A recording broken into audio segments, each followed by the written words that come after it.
Um, Sometimes I have to make it quite a drastic change. Um, okay, here we are. All right, so we are live now. Oh, great. It says, well, why doesn't that little, oh, okay. Doesn't look quite normal, but Yeah, YouTube and recording. yeah, well, I haven't set things up to look quite the way I usually do. Okay. Okay, here we go. Hi, I'm Meta Spencer. And today let's go on to the high seas and investigate what can be done to save the climate on our planet by uh, doing things on the ocean. That's about 70% of the climate of the planet is covered by oceans, but it's something we don't think about enough. So I have two gentlemen here who both have some notions about a method, a proposed method of improving the climate through something called ocean iron fertilization. It's people sometimes use other terminology because it's one of those things that people are trying to avoid using the term geoengineering, which puts people off. So they think up new terms, and I'm not even going to try to tell you what some of these alternative names are, but it may come up. You may discover that you've been reading about this all this time, but it was under a different name. Anyway, I presume in Boston or Cambridge is Jonathan Lauderdale, who is at least affiliated to MIT. I don't know where you're located today. Yep, Uh, sitting in Cambridge, Massachusetts. Very good. I lived in Cambridge for a while. And it's very good to meet you, Jonathan, and to know that you're an oceanographer and that you do modeling, because that's certainly an important part of our effort to save climate. And so I want to have you've already met Peter Fikowski, who is almost a regular on my show because when I have a different topic I always about climate, I always think of calling Peter for advice or to participate because he's willing and engaged and just all around nice guy. So hi, Peter. I How are met you? up. And Jonathan, good to meet you in video and beyond Yeah. just email. Yeah, good to You're meet in you too, Peter. California. You're in Silicon Valley, aren't you? Yes, in Los Altos. Yeah. Okay. Okay, listen, you're going to be the guy to get us going because I could make an effort to explain to people what ocean iron fertilization is, but I wouldn't do as good a job as you will. And why don't you give us a start? And if I think of other things that need to be added, I will do Yeah. so. What is this thing called ocean iron fertilization? Well, ocean iron fertilization is a remarkable approach to working on the climate. And so we talked about Cambridge. I was an undergraduate there in the mid 70s. And back then we heard about global warming. And I always figured this is a few years after the EPA was created in the US. And I thought, it's basically the atmosphere is going to be a big Superfund site, and EPA is going to get the excess CO2 out, just like the EPA and Superfund sites get the whatever chemicals out of the land. And as an astrophysicist, I decided that was far from my field of expertise. But Wait, hold on. That's interesting. I've never heard you claim to be an astrophysicist before, because I don't know what that is. well, I don't have an advanced degree. I decided after I have a bachelor's in physics, and I studied a supernova in a galaxy called M82 or M83. It's now been 50 years, and my brain slipped. But it's one of the nearby galaxies, and there was an amazing supernova there, and we were studying the chemistry that happened about 50 million light years away.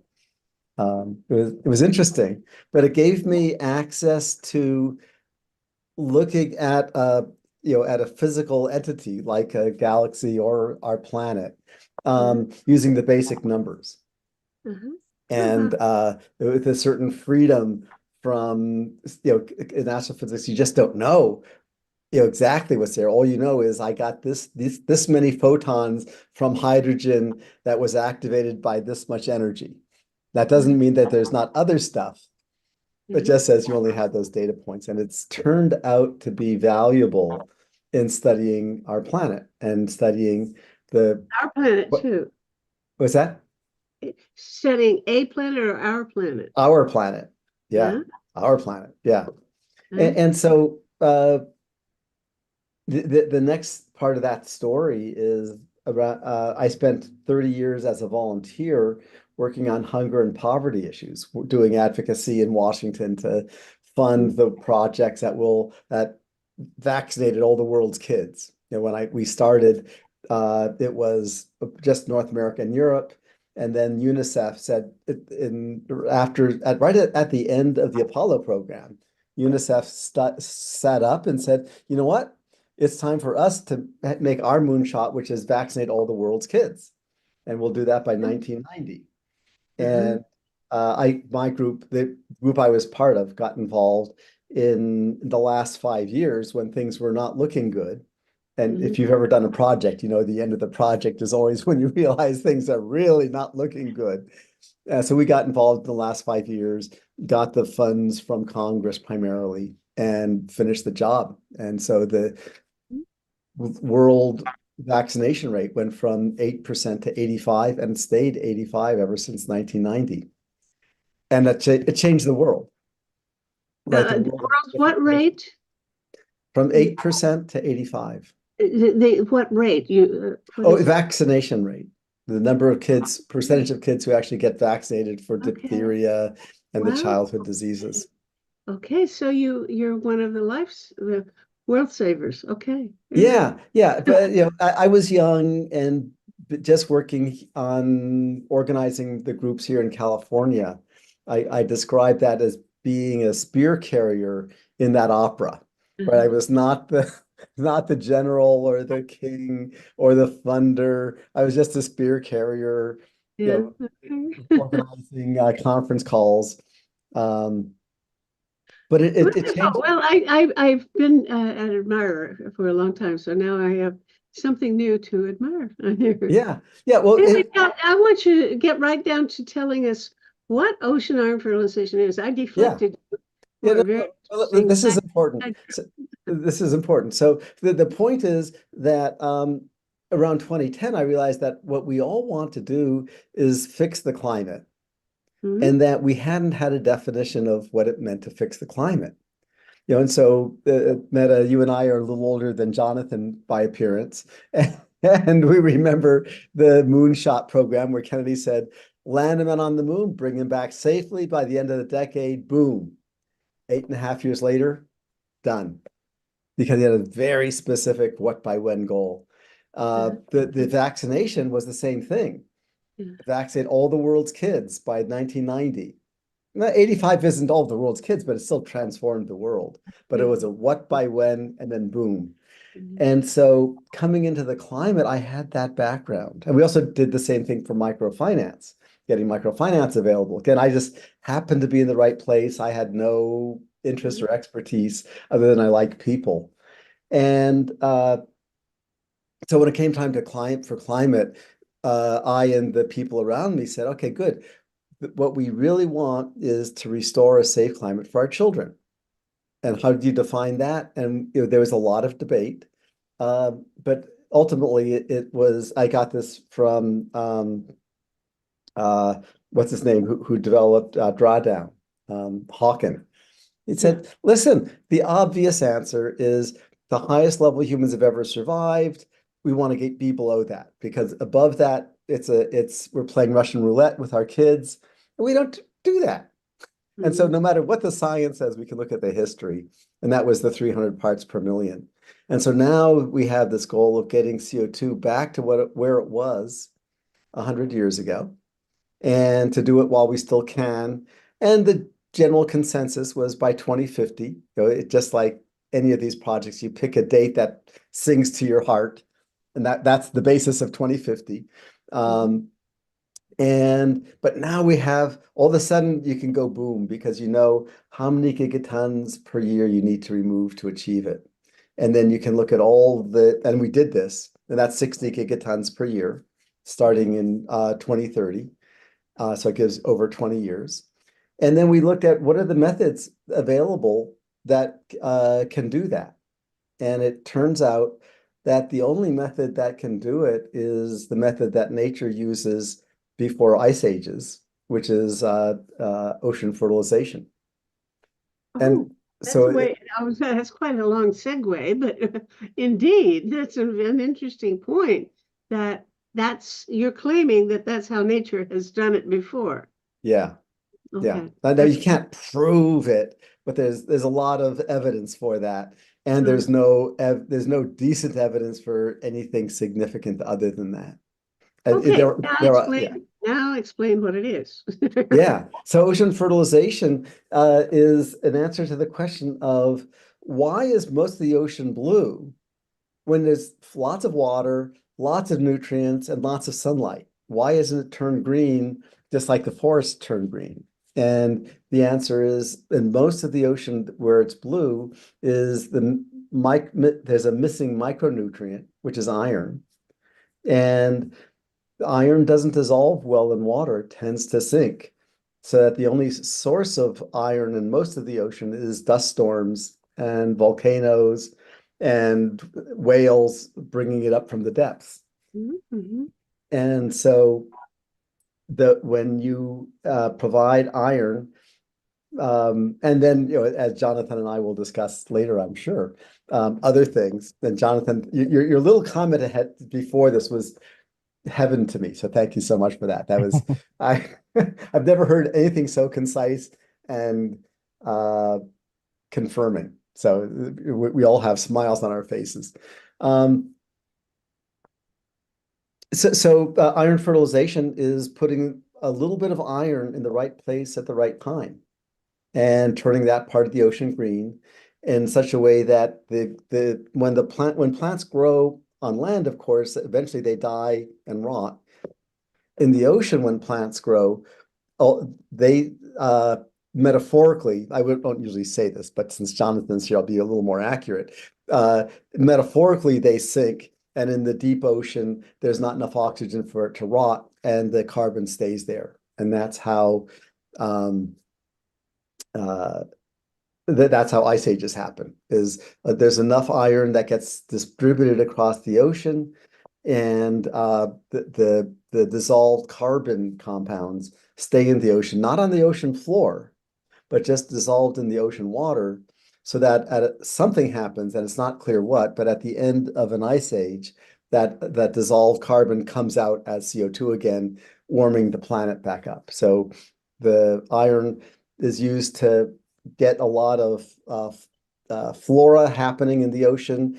The CO2 is pulled from the air, sinks into the water, and stays there for thousands of years until something happens and it comes back up, released back into the air, warms the planet again. That's the end of an ice age. So, Okay, but now there are a couple of other claims that I've heard connected to ocean iron fertilization, mhm. things that link it to other technologies. That, for example, that these plants emit something with an acronym that I think starts with a D Mm. that Dimethyl creates sulfate. DMS. okay, and that it whitens the clouds, and what else does it do? Anyway, there are claims that it works in three different ways to help the climate. Can you explain those three different ways? Uh, I can just do one, which is that there's a little bit of controversy about it. That is, it's very hard to prove, and I don't know why, but it is. But the dimethyl sulfate becomes a seed for clouds. Mhm. And so you get more clouds, and the white clouds reflect more sunlight into the air. Jonathan, I can see you can say if you add to that. Yeah, that's my understanding of the effect of DMS. Okay. And so So yeah. you both agree that this is something that happens, but the main thing is the main mechanism for cooling the climate would be the production of greater phytoplankton because of the iron in the water, Mhm. and that would absorb CO2 from the atmosphere, just the way Mhm. plants do on land, and then either get eaten by fish, which would be very nice because we'd have more able to feed more people, but also some of it would simply sink to the bottom of the ocean, or at least some way down and not come back Mhm. up for a while. Exactly. Yeah. And that way we remove the CO2 from the atmosphere and for a long time. And now that's what I've heard people say, well, That's maybe the not so theory. long, or maybe get back in quicker than you think, or things like that. So let's see, you've given the best case. Uh, and unless you have something more to say, I'm going to ask Jonathan to see whether or not that is a plausible story, that he thinks really it would work that way, or would something go wrong, like Well, like this. let me add one thing where I started, which is that um, when we look at the survival of our grandchildren, there's nothing else on the table that can remove the CO2 fast enough. The closest that you and I have discussed, Meta, of course, is synthetic limestone, but that's a lot more work, and it's going to take quite a few decades to get that scaled up. And so ocean fertilization is is the kind of thing like it's our only way to do it. And so we should start quickly and find a way to optimize it. We know nature has done it. Nature has not done it as fast as we have, or as fast as we want to. But we have more engineers and scientists and computers than nature has by a Okay. large margin. Okay, Jonathan, is he right, or do you have some caveats? Yeah, I think that's in the ideal scenario, you would add iron that would generate a phytoplankton bloom that would take up CO2. The phytoplankton would either die and sink and be remineralized in the deep ocean, which locks carbon away for hundreds or thousands of years, depending on exactly how deep it gets. Um, and yeah, so that's the ideal scenario. When we've tried ocean iron fertilization in the real ocean by experiments where he's gone out on big ships and dumped a bunch of iron into the ocean and tried to observe what happens, yes, you generate phytoplankton blooms, and some of those blooms are you can see them from space, which sizable effect. You can measure the change in CO2, so that's two checks. But I think after that, the ideal scenario breaks down somewhat in that the fate of the carbon after it's been drawn down is not so clear. So in some cases, maybe you do measure sinking particulate export using traps or other methods, geochemical methods that you can use from observations. Some have revealed that uh, new biological material, organic matter, is reprocessed by zooplankton, so the tiny animals in the ocean, the grazers, and that allows the CO2 to reside in the upper ocean, which doesn't trap it for nearly as long as if it's exported to the deep ocean. So I think there's still Excuse me, but wait, yeah. When it doesn't travel as long, how long is it? Is it good enough to make it useful to us, or is it Well, like we're 2 days at or something? Yeah, it depends exactly on what depth. But usually, like if it's within the sort of top 100 or so meters, you might expect that to be released back to the atmosphere within a year, due to winter storms that mix the upper ocean. Um, and even at the base of that layer, uh, a year is probably the longest you might expect, going down maybe to 10 years, something like that.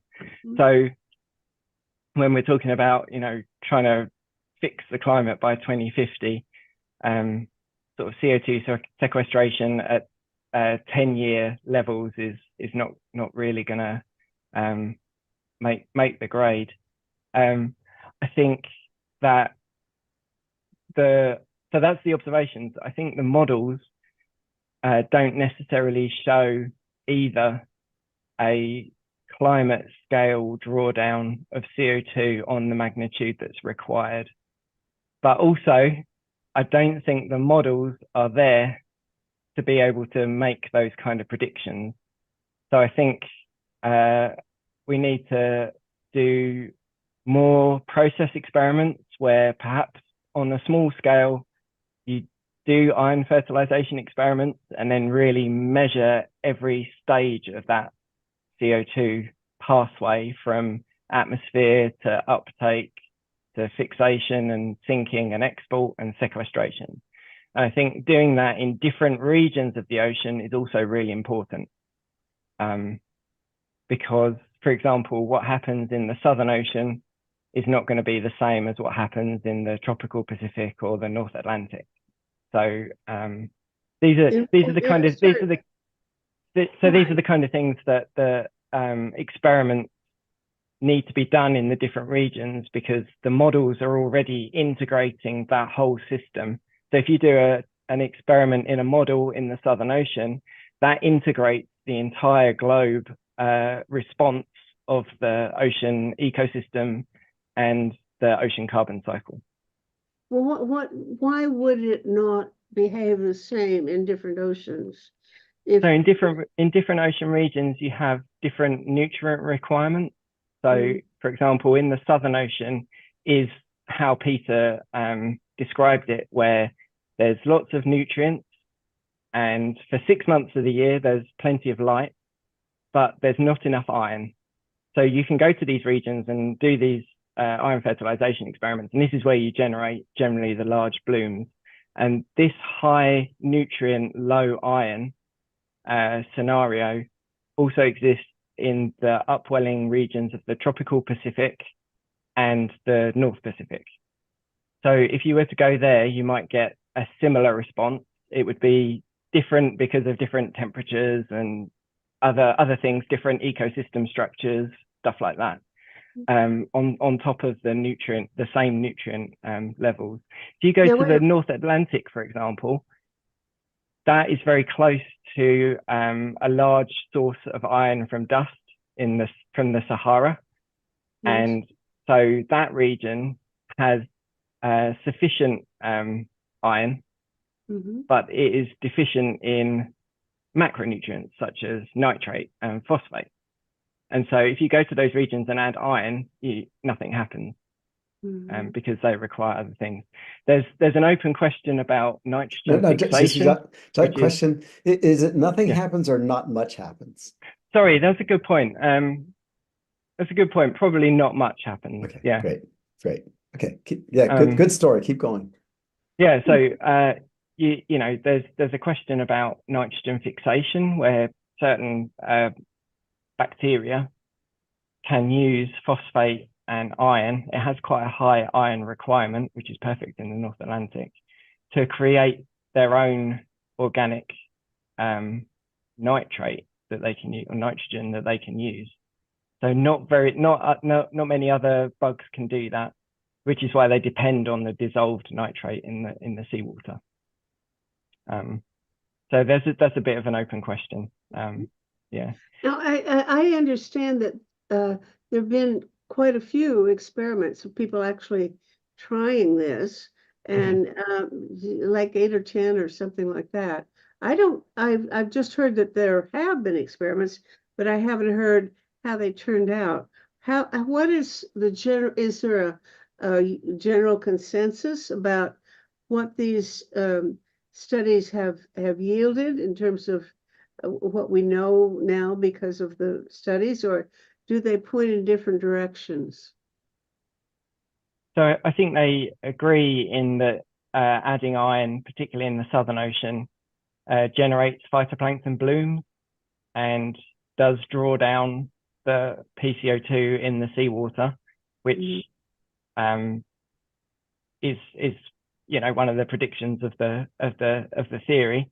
But I think the fate of the carbon after that is the open question, that those different studies have produced different results. Well, would you say that, I mean, one of the very interesting side effects, and maybe it's worth doing it for that alone, is the increase in the fish population, because we've got 9 billion people going to be on this planet, and there's we're foreseeing problems about feeding the ones we have in the next few years because of climate change. So I don't know how we can increase it unless we do bring in things from the ocean. Now, could we increase the fish population by the phytoplankton? It is enough to make it worth doing. I'm not an expert on that part of the story, but I think I would caution that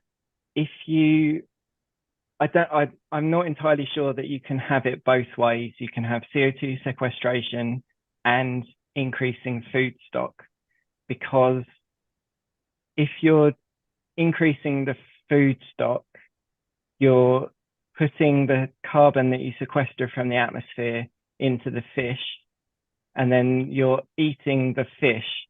And that means that the carbon that gets sequestered in the fish from the atmosphere is then going to be respired by humans. And that puts the CO2 back into the atmosphere on a short time scale, which means that the net effect is to not reduce atmospheric CO2. So I'm not sure that you can have it both as a CO2 sequestration thing and solving the food crisis thing. I think there's a similar argument with the kelp reforestation idea, in that you grow a bunch of kelp and then sink it into the deep ocean. Well, you could also eat that kelp because it's very nutritious, and that would also help to feed the growing population. But that wouldn't also sequester CO2 for very long, because that CO2 would be respired by us living and growing and stuff like that. Can I add something to that? Yeah. So I think another answer is yes, and.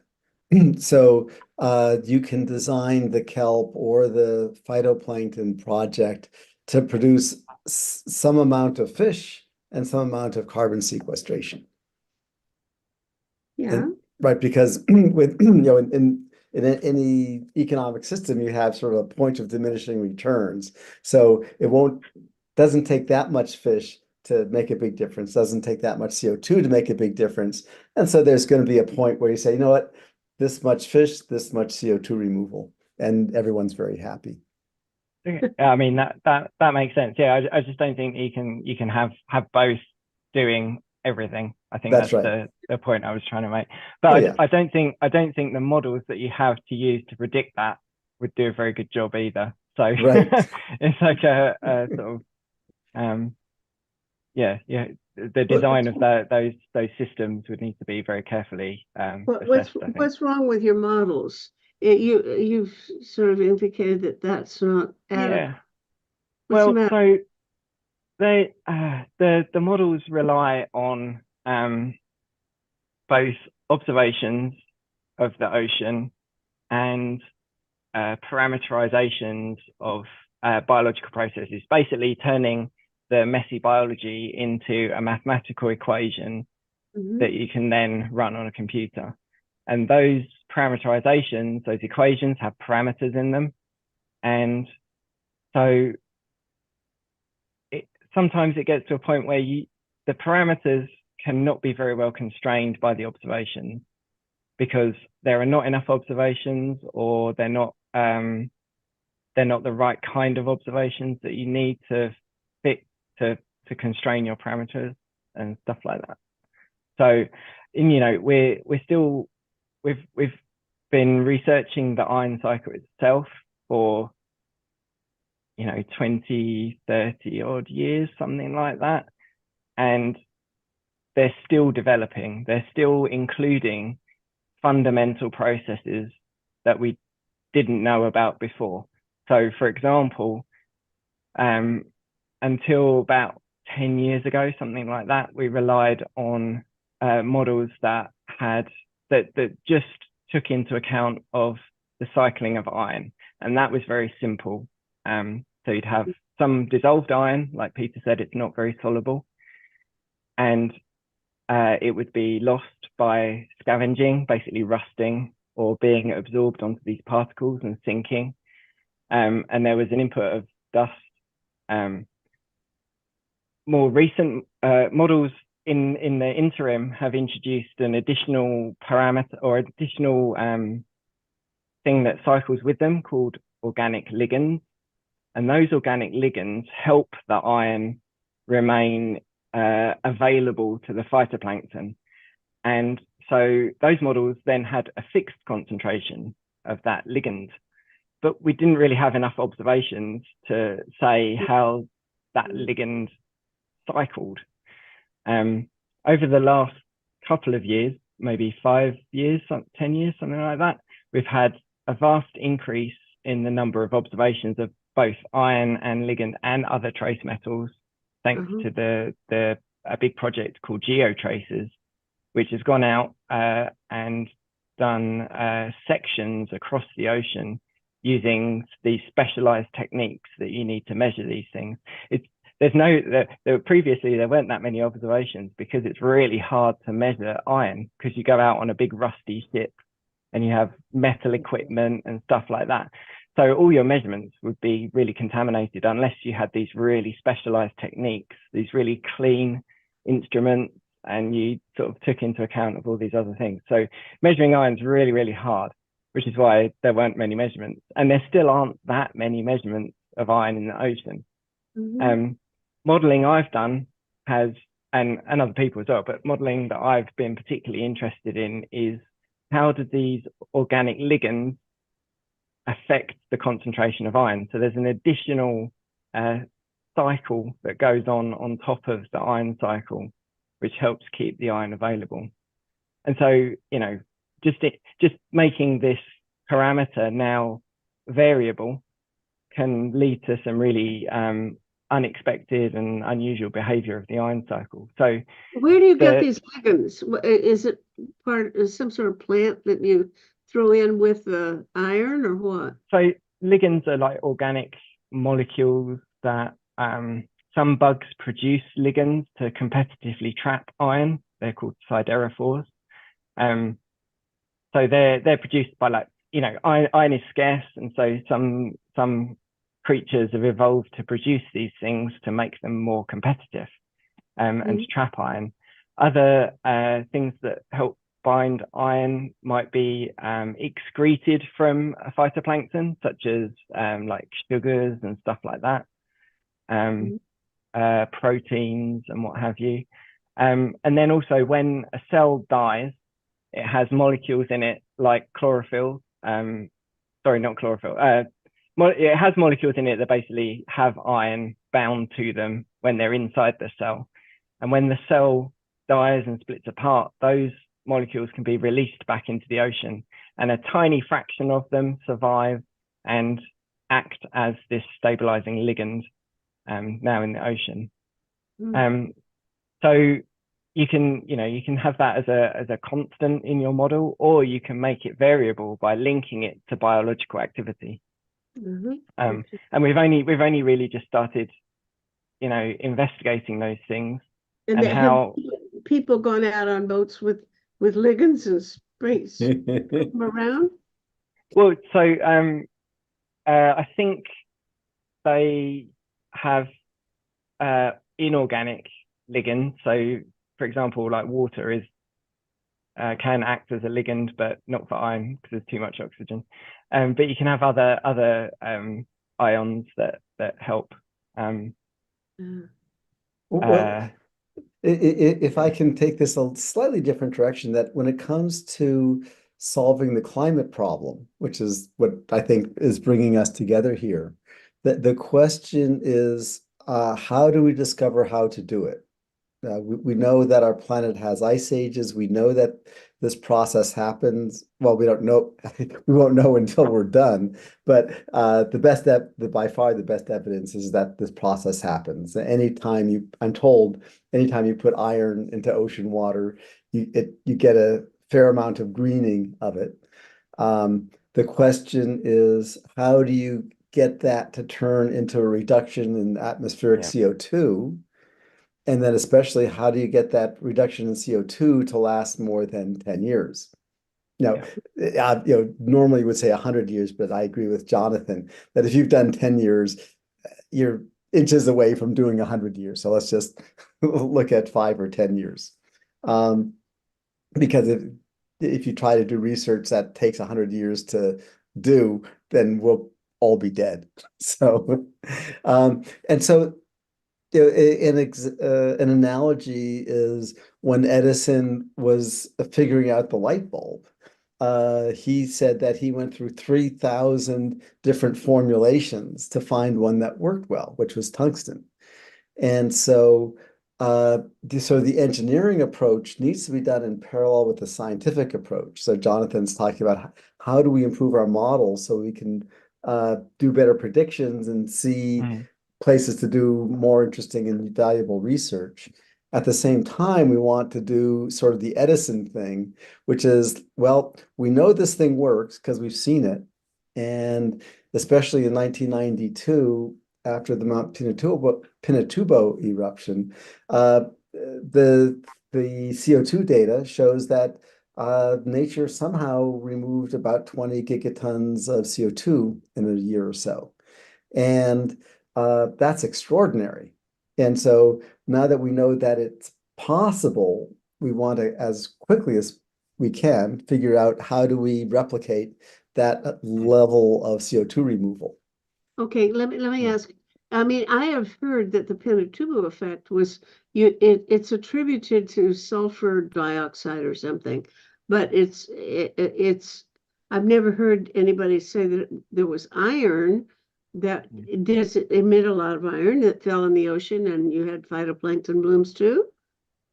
Yeah, there are two effects. One is the aerosols in the outer atmosphere, which reflected sunlight and cooled the planet by 0.5 degree Celsius for a year and a half, maybe 2.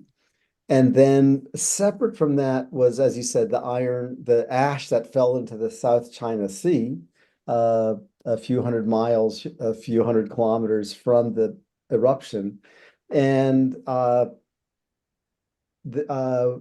would have, while the aerosols cooled the air, cooled the planet, the ash would have incited the phytoplankton growth, which would have pulled CO2 out.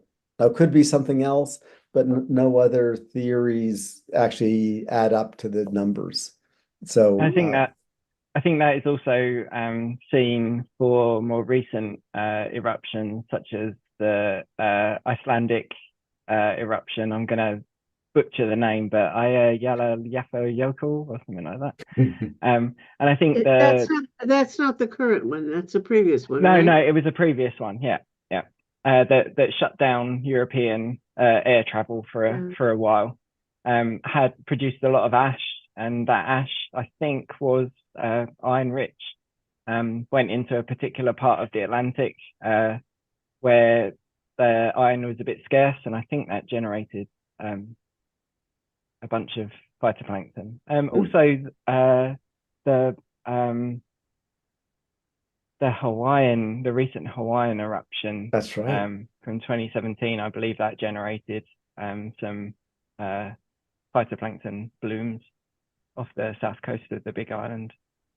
Yeah. Um, Yeah. so I think these sort of natural iron pulses do tend to do at least that. Again, the fate of the carbon after that is hard to measure and not well known. But Right. I still, I think there's also other iron sources, such as in the Southern Ocean, off of the, you have a ripping current that runs around Antarctica, and that has several islands that are in the way, and some of them have iron-rich sediment, which can be entrained into the current and brought up to the surface, which also cause periodic iron fertilization driven phytoplankton blooms. So Yeah. I think these are kind of natural phenomenon that do definitely have an effect in terms of phytoplankton. The CO2 drawdown is an interesting result. Yeah. Yeah, Yeah. I'd like to ask about the can any overlap between these two different proposals for a climate repair, one being this iron salt aerosol thing and the ocean iron fertilization.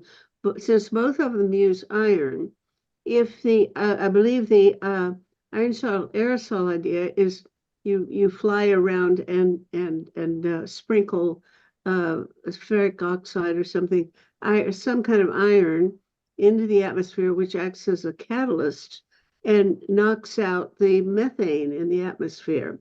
Well, now, when the when it's through, that iron's going to fall in the ocean. And would it have the same effect as the people who deliberately went out just to do the iron ocean fertilization? Well, I've looked into that. The best answer I have is barely. That I don't think it would make a significant impact Mm. because what we see with volcanoes is uh, I've only when I've looked at the CO2 levels over for the Keeling curve, the CO2 since 1958, which has been carefully measured, that the only volcanoes I've seen that has impacted that was the Pinatubo, and then in 1963 there was a volcano in Bali. Now, the Bali volcano had about a quarter of the impact of Pinatubo, was still a huge impact. Um, However, the Bali impact was only lasted less than a year. And then CO2 went back up to what it would be if there had been no CO2 removal at all. And I find it for me that's fascinating because it tells me that it one thing is growing the phytoplankton, but then the next thing is to how do you get the carbon deep enough so it lasts more than 10 or 100 years? And as an engineer, we separate the two variables. First, let's grow a lot of phytoplankton, and then which is pretty much a solved problem. And then well, it's a solved problem at a low level, but then at the level we want for restoring the climate, that one hasn't been tested and refined. Then the next question is how do you get the CO2, the carbon sequestered? Mhm. And when I look at the data, and this is the advantage of being an astrophysicist rather than an ocean physicist, I just look at the raw data and say, well, what's the difference between Pinatubo and the South China Sea and Indonesia, which is only, I don't know, 500 miles away. And the difference is the Indonesia is right, Bali is right almost on the equator where there are no eddies, no mesoscale eddies. And No, no what? big eddies in the ocean. They're called mesoscale, medium scale eddies, 100 to 300 kilometers in diameter. Okay. And it I've seems heard about eddies, but I don't know why they're important. they're Or, important. They're probably important, so I say, and I think a number of people are beginning to agree, or tentatively agree, that when the you get an eddy on the planet, um, if it's not on the equator and it's not at the pole, then the eddy is gonna just the nature of centrifugal force on the rotation of our planet is going to cause the water to be pushed downwards or upwards. And so hmm. you have downwelling eddies that are clockwise in the northern hemisphere. And if it's a counterclockwise, you have upwelling. And it's easy to see on the maps because an upwelling eddy is cold in the middle because it's pulling cold water up. And then by comparison, a downwelling eddy is maybe a tiny bit warmer in the middle because it's presumably pulling the water down. So that's the hypothesis. I've been aware that upwelling is very important, but I didn't know that it had anything to do with eddies. Okay, thank you. All right, I deflected you. Go back to Yeah, where no, you. no, that's an important question.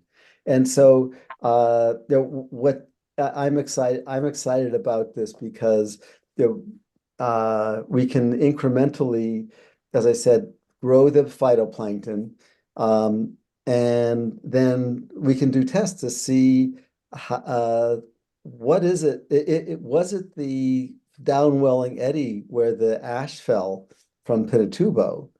That brought Mm-hmm. the carbon down. It's fascinating. I mean, there's one of the big questions, and I haven't had chance to ask Jonathan. We can discuss it offline, but the the 12 to 14 or even almost 2 years of uh, carbon removal from the Pinatubo. It's like, how could that have happened? What would have maintained it for such a long time? Well, we'll have to find out. It happened. And in fact, in the Bali volcano, it was also more or less the same phenomenon that uh, it, I wouldn't have expected it because we do have good measurements from the eruption in Tonga 2 years ago. In the winter of 2 years ago, there was this big underwater eruption, and the satellite measurements showed that the phytoplankton lasted 10 or 12 days, and then they dissipated into the noise. And so seeing that this carbon removal that lasted 6 to 15 months. Like, how did that happen? Well, the way you find out is you do testing. And so Yeah. I'm excited to help get that testing started as soon as we can. I think it's really interesting. Like the ocean is so variable. You look Yes. at a map, you look at a map of the ocean, and people draw these nice smooth arrows on them. But really, it's a real sort of chaotic kind of eddies and all sorts of fronts, and it's so variable that 500 kilometers can make a huge difference. Even the timing can make a difference to the amount of or just to the effects of different perturbations. Yeah. Yeah. Yes. And So then the that's why the models need to capture these small scale features better, because at the moment the IPCC models, for example, have nominally 100-kilometer scales, and that is not sufficient to properly capture these mesoscale ED features. You need a model that has 10-kilometer resolution or less, and that just increases the computational expense of those simulations by so much that they're not commonly done. But with advancements in GPUs and stuff like that, we can start to make a dent on getting that resolution down to the right level to capture that ocean variability in much better fidelity. Yeah. And Meta, I think an important thing to see is, and for the audience, is there's the science of it, which is critically important, and then there's the engineering of it, which is separately critically important because you want to keep refining the science, obviously, and you want to keep refining the data. As what's nice about engineering is it's goal directed. In my career here in Silicon Valley, I've had the goal of increasing the efficiency of semiconductor manufacturing. And we don't want to go into those details, but I work with a factory. There's a certain process. How do we maximize that process? Very clear, and we get results, in months or a year. That's separate from the exploration in science, which is also critical, which is wide open. You say, give me any data you've got, and I'll add it into my model. And we want to do both. Yeah. I want to ask about I think how quick, so, sorry, can I just yeah. to add to that, I think they do converge at the point where the marine the marine CDR community come into it, because CDR is carbon dioxide removal, because there's a big push for using models to validate the amount of carbon that is drawn down and then assign carbon credit to that experiment. I think that's where the models and the observations link in with the engineering, when people start to want to make lots of money off of it. Yeah, well, Jonathan, that's a really important point. And the hour is coming to an end here, and let's discuss it offline. But the pushback against that point, which is obvious, and there's no arguing with what you said, but the carbon offset model is so minuscule compared to the 50 or 60 gigatons a year that's needed, that what I found is it really, I hate to say it, detracts from those of us who want to actually restore safe CO2 levels, because what you can do with a carbon offset model is the wrong order. It's wrong by 3 orders of magnitude for the most part. They're trying to do maybe 1 billion tons of CO2. We need to do 1 trillion tons of CO2. I want to switch to the question of how soon you could actually deploy a system like this. How quickly could you do something at scale if you decided that we wanted to, or get permission in a way? And the question of whether or not anybody is claiming they know of some risk involved. Is this considered a dangerous thing to do? For any reason that we actually understand now? Is there some side effect that might happen? What do people who argue against this have against the idea in particular? Well, I've studied that a lot, and Jonathan, jump in whenever you can. But this has been most of what I've been doing the last 5 or 6 years, and there aren't any reports of dangerous phenomena from ocean fertilization. Doesn't mean it's not going to happen, but it's always important to look at the actual data. And nature's been doing it for at least 1 million years, and probably 1 billion years. And so we're confident that nature is well adapted to carbon removal because we've had ice ages. So the safety, it needs to be monitored, of course, just like anytime you're farming, you monitor for bad things that happen, even though people have been farming for thousands of years. So there's both sides of the safety. In terms of people's opposition, it comes right back to what Jonathan and I were saying a couple of minutes ago, that if your climate goal is to eliminate emissions, then removing CO2 is counter to that. Because if we fix the climate, if we restore a safe climate, then you can't pressure people who are driving their car or taking an airplane. If the climate is fine, how do you tell them to stop doing that? Now, when you think about it and you realize, oh, the purpose of climate work is to restore the climate and restore safe CO2 levels, then that's a whole different game. The environmental community is right in the middle of a shift from reducing emissions to producing a safe climate. Because back in the 1980s, they were the same thing. The climate was safe, and they said, let's see if we can keep the climate safe.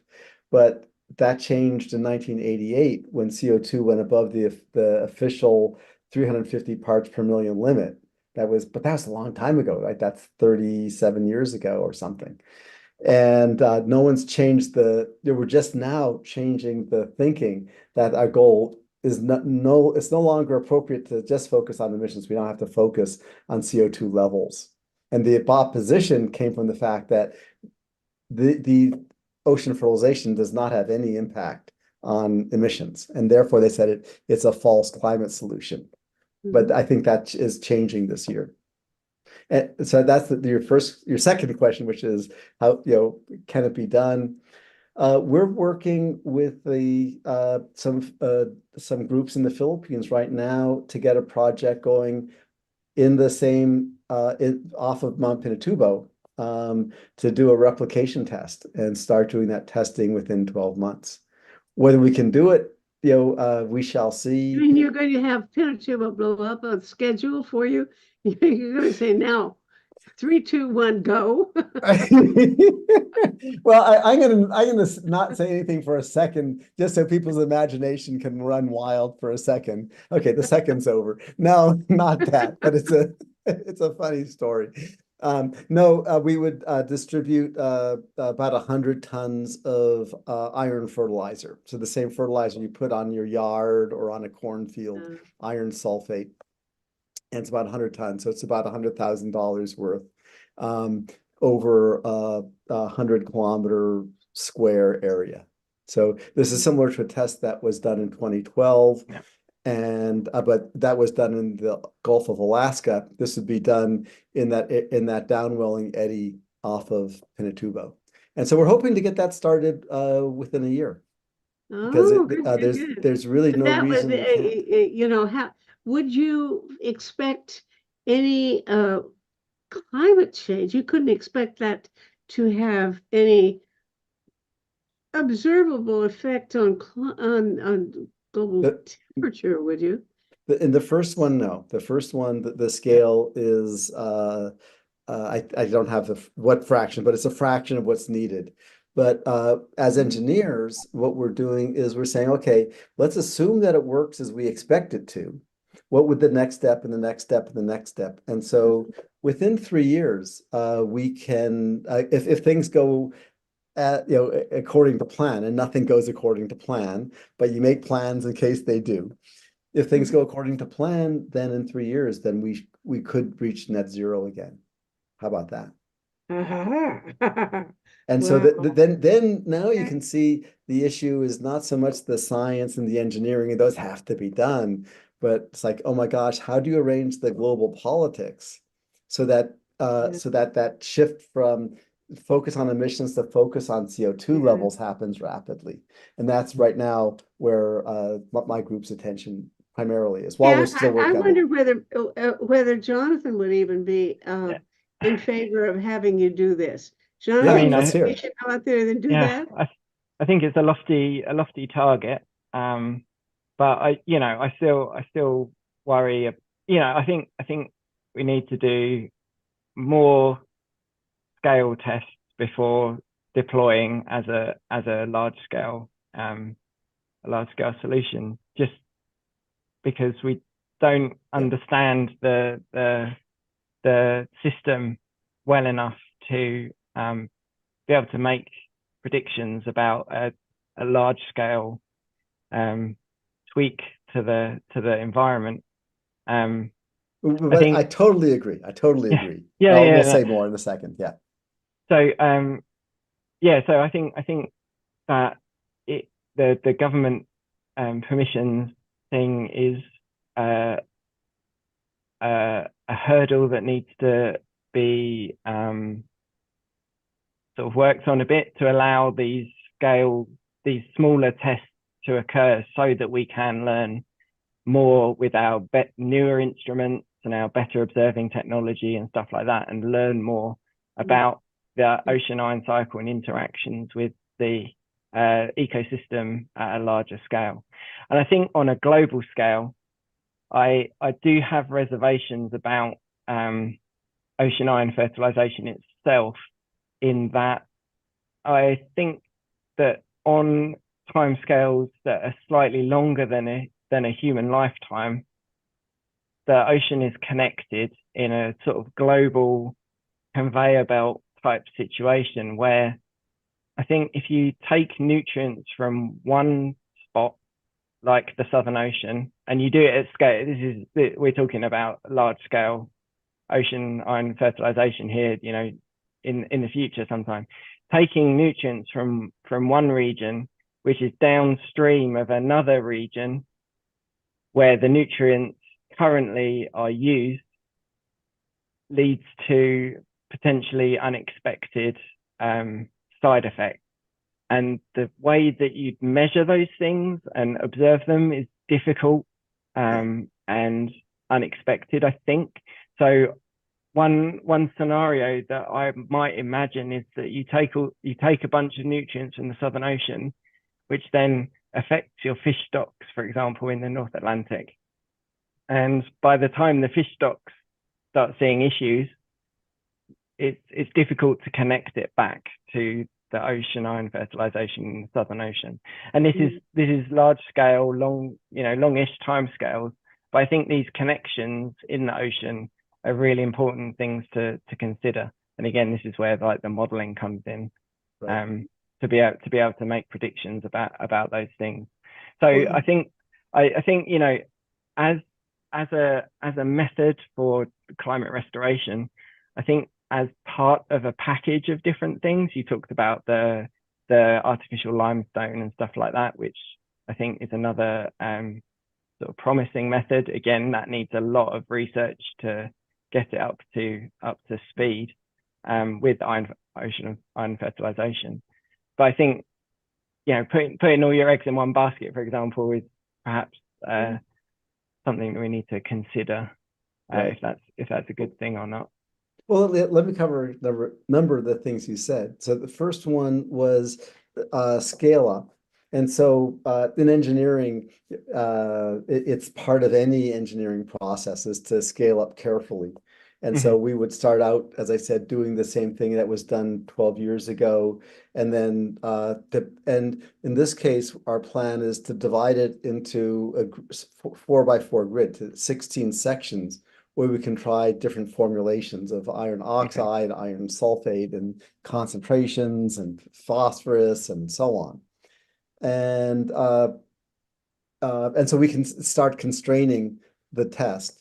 And then once we're getting reliable results, which should, you know, given how rapidly the phytoplankton grow in the equatorial regions, could be very quick, then we can expand it from 100 kilometers to 200 kilometers to 300 kilometers. If we can, at that point, you know, it's not unreasonable to think that we could get the same amount of downwelling as Mount Pinatubo did. You know, I don't know, there's a lot that will be learned, but Pinatubo did it without engineers and without scientists, without any technology. And so with our very rapid research now, it's not shocking if we were able to reproduce that after 2 or 3 years of scale up, at which point we're at net zero, and it's still only 0.1% of the ocean area. And so now the thing, Meta, that's you know, hope that's likely giving Jonathan a bit of a headache at the moment in my saying that is, for 30 years the oceanographers have studied the Southern Ocean, and just what actually is happening in the Southern Ocean is slow enough that the thinking is we need to do this to large fractions of the ocean basin. Now, I'm saying, well, let's be optimistic and let's notice that we have this data from Pinatubo, which says that we can produce the result, and we know that there's enough sunlight. There's, physically it's possible that we can do it in 1% or even a fraction of a percent of the ocean area if we replicate what happened in Pinatubo. Now, there may be some reason we can't, but the only way we'll find that reason is by assuming that we Yeah. can, and then discovering that where we failed. I'm all for being optimistic. Yeah. Let's end there. I want to be think- optimistic too. Go ahead. Sorry, Finish. I just wanted to add one more thing, which was that you pointed out previously that Pinatubo potentially didn't just add iron, and that you potentially add other nutrients that the phytoplankton need. And I think that is a key thing that maybe affected the CO2 drawdown, is that it's not just iron. You're adding these other nutrients that the phytoplankton need, and that allows you to increase the amount of CO2 that you draw down over just what's in the ocean at the time. I think that's potentially a key part there. So just adding the iron, I think maybe that's not necessarily like the key driver. I think it's the coupling. If there's anything I've learned from working on oceanography over the last sort of 15 years, it's that these connections are really important. Like individual processes can do stuff, but I think the synergy of different processes is what really leads to significant changes. So That's great, Jonathan. Okay. Meta, let me just thank you. This conversation you. has never been had before, Meta. Okay. This is the first time this conversation, I've been talking to a lot of people, and you're getting us together is a watershed. It's a landmark moment. So thank you. Well, it's always fun. It's my favorite hobby. And you guys are my craft tools.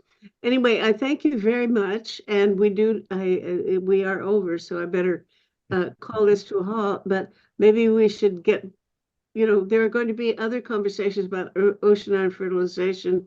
So let's see how we can hook it all together and make a coherent discussion when other people join as well. Okay. Yeah. So Lovely. this is terrific. I've enjoyed it very much, and I think it's important. I'm glad to know that you think so too. Yes. Okay. Blessings. Take care. Okay.